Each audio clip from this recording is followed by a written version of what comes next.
Today on NewsWatch, President Obama promises to step up his game in the fight against ISIS. The big question, will he deliver? Our White House correspondent explains the plan. Plus, it's debate day. GOP candidates will go toe-to-toe again. We'll bring you a preview of what to expect this evening. And their living conditions are very rough. There are almost no sanitary conditions whatsoever. They haven't been able to come up with a very good policy in dealing with the size of the camp and the people within the camp. It is one of the worst refugee camps in Europe. See how you can help those living there.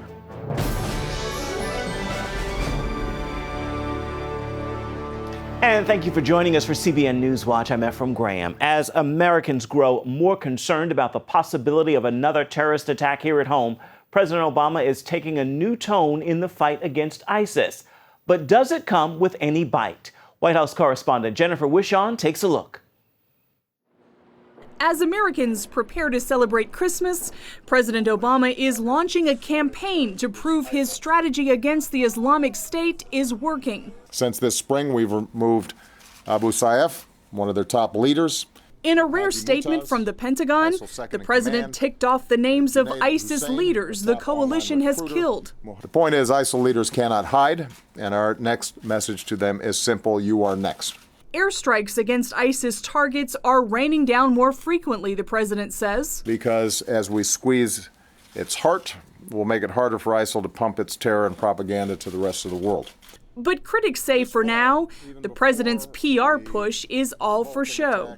House Majority Leader Kevin McCarthy says the American people are smart enough to know when something is working or not, and it's obvious that the president's current strategy isn't working. It seems that ISIS is actually spreading its tentacles further throughout the world. And if we're doing such a great job in Iraq and Syria, that wouldn't be happening. CBN News terrorism analyst Eric Stakelbeck says just look at a map. In Iraq, ISIS controls Mosul, Ramadi, and Fallujah. It's a safe haven like the kind al-Qaeda enjoyed in Afghanistan before 9/11. We have to remember that terrorism is only a tactic. It is driven by an ideology. Jihadist, radical Islamic ideology. Until President Obama and his administration acknowledge that ideology exists, we will not be able to defeat it. As the number of Americans concerned about the risk of another terror attack in the U.S. grows, President Obama will today work to reframe the conversation about immigrants and tolerance. He's making that case during a ceremony to swear in new American citizens from Iraq and 25 other nations. Top White House officials are also meeting with American Muslim and Sikh leaders about battling discrimination. With the proper leadership, Stakelbeck says America could end the fight pretty quickly. If we roundly defeated Saddam Hussein and a standing army of hundreds of thousands during the 1990s and in 2003, we could make very short work of ISIS without a doubt, but the political will is not there right now. Jennifer Wishon, CBN News, Washington. A Maryland man is in custody on charges of trying to support ISIS as well as receiving money to carry out an attack on U.S. soil. According to the FBI, Mohammed El-Shenawi began communicating through social media with a childhood friend in Egypt earlier this year. He pledged alliance to ISIS in February and started receiving thousands of dollars from individuals associated with ISIS.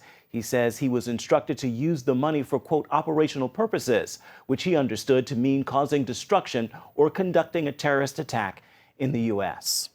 Secretary of State John Kerry is calling for the U.S. and Russia to find common ground on contentious differences to end Syria's civil war and to restore stability to eastern Ukraine. Kerry is in Moscow meeting with its foreign minister and President Vladimir Putin. Our countries are at odds over a political transition to halt the war in Syria, as well as the military approach to fighting the Islamic State. These meetings will determine whether a new international diplomatic conference on Syria will go ahead as planned at the United Nations Friday. German Chancellor Angela Merkel says Germany may be nearing its limit for accepting refugees. Germany has taken in about 1 million people fleeing the civil war in Syria and the brutality of ISIS. Merkel's been praised for her open-door policy, and Time magazine named her Person of the Year. The Washington Post reports in a recent speech, Merkel said it may be time to slow down. She also said not everyone who's coming into Europe is a refugee, and Germany is expected to increase deportations of those who don't, quote, meet the test. Merkel also said the German government expects refugees to assimilate into German culture, respect the country's laws, and contribute to their communities. She said multiculturalism, the idea where people of different cultures live happily side by side, has failed utterly. Donald Trump carries a huge lead into tonight's debate in Las Vegas. A new Washington Post ABC News poll puts him at 38% among Republican and GOP-leaning independent voters. Ted Cruz is a distant second with 15%. Cruz and the others need to take Trump down, and that means the gloves will certainly be off tonight. CBN's David Brody sets the scene from Las Vegas. Some may call it a December miracle, but the Donald Trump machine is on top of the polls and playing to sold-out shows all across the country, including right here in Las Vegas on Monday night. And this country needs to get away from political correctness. It's killing it. His fans are loving every minute of this. I respond really well to honesty and to somebody that's practical about solving problems. I don't think he has anybody in his back pocket. Nowadays, you have to be tough because, you can't be softy. But the race isn't Trump's alone. A new Iowa poll shows Ted Cruz rising steadily. And in our past interviews, the Texas senator clearly believes who will decide the winner. There are 90 million evangelical Christians in the United States. It's about 30% of our population. In the last election, 54 million evangelical Christians stayed home. If Christians will simply show up and vote our values, we'll turn this country around. Indeed, Cruz leads among evangelical voters, taking advantage of Ben Carson's drop-off since the last debate. Marco Rubio is holding on to third with his sights set on Cruz. In an interview with CBN News, the Florida senator hinted at Cruz's opposition to government surveillance that Rubio argues will prevent future terrorist attacks. Numerous members of my party for the last few years have worked to undermine our intelligence programs. And they did so under the guise of civil liberties. But the truth is that there were no civil liberties being violated. As for the overall tone of tonight's CNN debate, expect a bunch of bickering and finger-pointing. According to the Media Research Center, the last time CNN asked the questions, 3/4 were aimed at getting Republican candidates to criticize each other. And now that the stakes are higher, we can expect the candidates to throw a number of punches on their own. David Brody, CBN News, in Las Vegas, Nevada.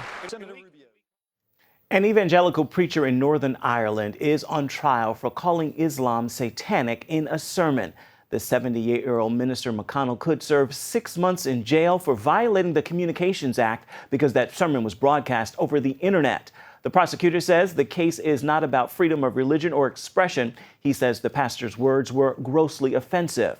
People from all backgrounds are defending McConnell's right to freedom of speech. A prominent Muslim imam says he supports the right of people of all faiths to debate. He has pledged to go to jail with McConnell if he is convicted. There is a whole lot of shaking going on in Oklahoma. The Sooner State saw 850 earthquakes of magnitude 3 or greater this year, compared to 584 in 2014 and only 109 in 2013. The trend is clear. Earthquakes are on the rise in Oklahoma, but it appears some of them could be man-made. The Oklahoma Geological Survey says the spike is due to the injection of water into the earth, water produced through oil and gas production. Restrictions on injection wells are now in place, but officials say it will take some time before they'll know if they're reducing the number of quakes. And still to come, more French Jews than ever before are immigrating to Israel. We're going to show you why.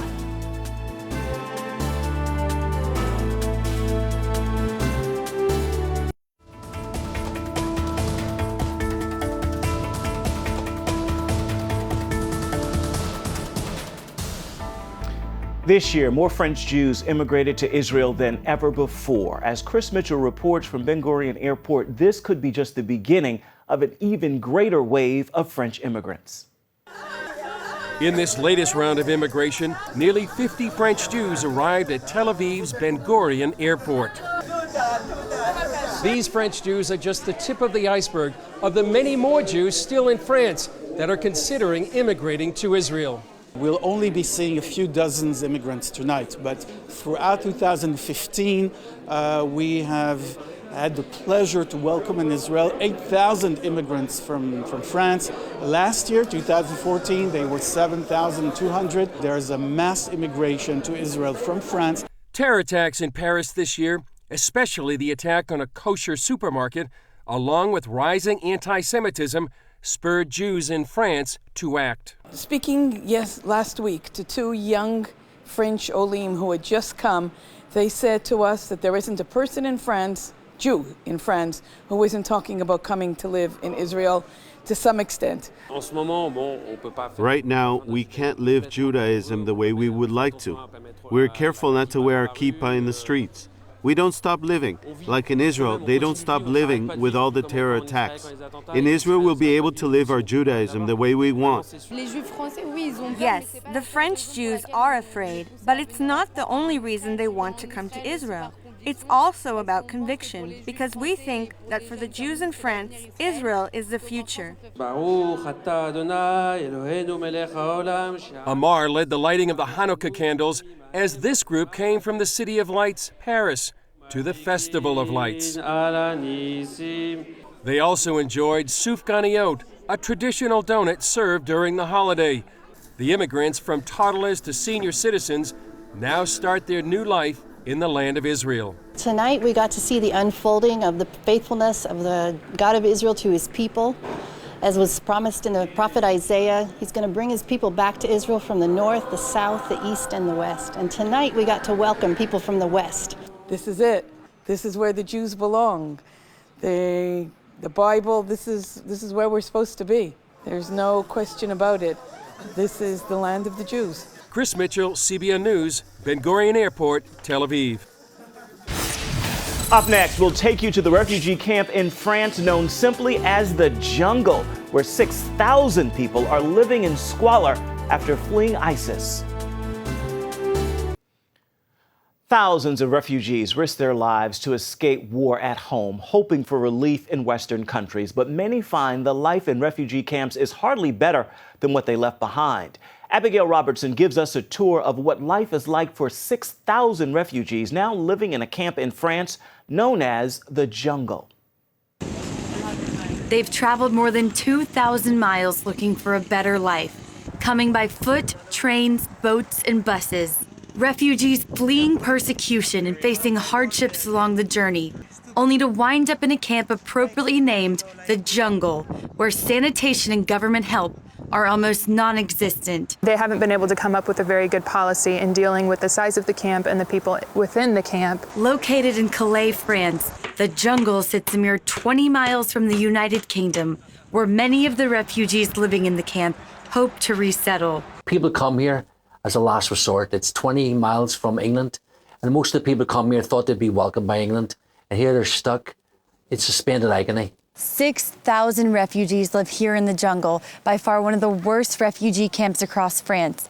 But CBN partner Convoy of Hope is on the ground working here, planting churches and giving them necessities to try and help improve their lives. The main problem these people have are social, physical and spiritual. And thanks to the orphans of CBN, we'll be able to provide stoves, food, ponchos, tents, all sorts of stuff. Since the summer, the jungle has grown from 3,000 to 6,000 people, with around 150 arriving each day. We've been able to start our first church here in the camp.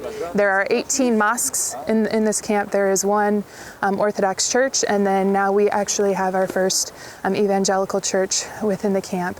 The first service we had about 20 people show up for service, and now they're running about 60 that attend on Saturdays. But a church is not always welcome in a place like the jungle. In an attempt to stop people from defacing the church tent, Convoy of Hope has built sturdier shelters around it for Christian families to live. In addition to providing a place to stay, they also offer protection for the church. But even with the shelters, life here is anything but easy. Their living conditions are very rough. There are almost no sanitary conditions whatsoever. There are certain porta potties that are set up, but they're not cleaned very often, so sometimes it gets piled pretty high. Their showers are actually just hoses that are set up with a couple of different nozzles on them, and then people just squat down. I mean, it's in the wide open area, and people just squat down and just wash themselves. People are allowed 1 shower per week, but according to one Syrian refugee, the experience is far from cleansing. Sometimes you can stay for 1 or 2 hours and the shower gonna be only for 5 minutes. And sometimes you don't get your chance and you have to wait until the 2nd or 3rd day. Of the 6,000 refugees in the jungle, only about 300 are Syrian, with others coming from North Africa and across the Middle East. One English-speaking Syrian describes the conditions he fled in his home country. The situation there, it's become worse day after day because no one knows how it's gonna end. Because in Syria, when you go out to your house to buy something, you can't be sure if you're gonna come back or not. It's miserable there. For these refugees, the Paris terror attack served as a painful reminder of life in their home countries. The people here was so shocked for what happened in Paris because all of them, they came from countries who used to live the same situation. The refugees expressed their condolences for the victims. We are sorry, very, very sorry about what's happened in France and Europe. We are very sad about that. Refugees we encountered understand that Western countries fear them, but insist they're victims of ISIS, not members. Terrorism don't have a religion, don't have a nationality. It's such a sick kind of thoughts these tourists think. It's not fair to say, oh, these people are ISIS or they are terrorists. One British humanitarian living among those in the jungle agrees most refugees are not threats. They're all running from ISIS or something like it.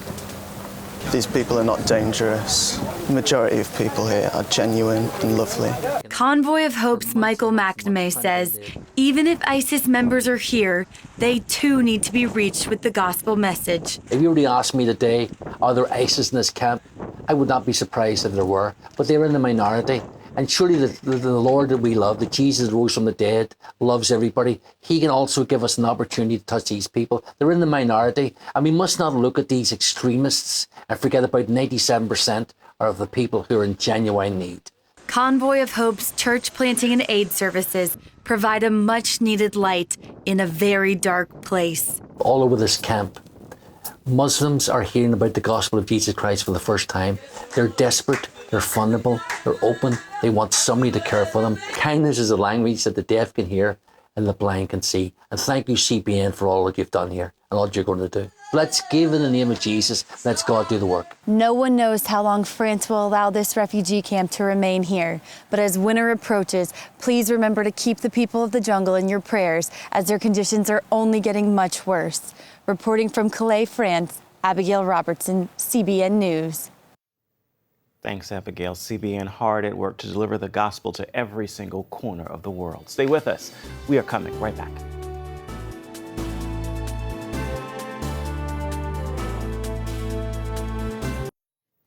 A new Christian film is offering a fresh perspective on the resurrection of Christ. In Risen, a high-ranking Roman soldier and his aide are tasked to ensure that Jesus' radical followers don't steal his body and claim that he rose from the dead. When the body goes missing, the centurion Clavius sets out on a mission to locate the body to disprove rumors of a risen Messiah. English actor Joseph Fiennes, who has starred in blockbusters like Shakespeare in Love and Luther, plays the lead role in the film. In an exclusive interview with CBN News, he shares why he was drawn to this project. I loved the story of Clavius in terms of the notion of visiting a story that we all know so well, Christian and non-Christian, but through the eyes of a non-believer. And I thought that particular lens through the eyes of a Roman tribune who is there to quell these uprisings where messiahs pop up every week before the emperor of Rome arrives, that he has to bring order along with Pontius Pilate to Judea. And out of that, he falls into the greatest murder mystery of all time. And then it really challenges his conditioning. Risen opens in theaters February 19th. CBN is reaching the next generation in Egypt through Superbook. Recently, CBN held an all-day Superbook event for 3,000 children. Activities there included watching Superbook episodes, games, crafts, worship songs, and some time with Gizmo, as you see. CBN is continuing to use Superbook throughout churches in Egypt to reach children with the message of salvation. Local churches are being provided with Superbook's church curriculum, which allows them to teach children biblical values. Well, it is time now for your Tuesday Tweetable, and today I encourage you to share this message with others, especially in this time of big spending and gift giving. All things belong to Him, our Heavenly Father. We are simply stewards. So be wise in that stewardship and don't waste time, energy, and money trying to impress people. Spend your time trying to touch the heart of your Father. Well, that is going to do it for this edition of CBN NewsWatch. Remember, you can find more of our exclusive coverage of the issues you care most about at cbnnews.com. We love to hear what you think about the stories you've seen here today. You can connect with us always online. Hope you'll join us again right here next time. Make this a terrific Tuesday. We'll see you right back here tomorrow.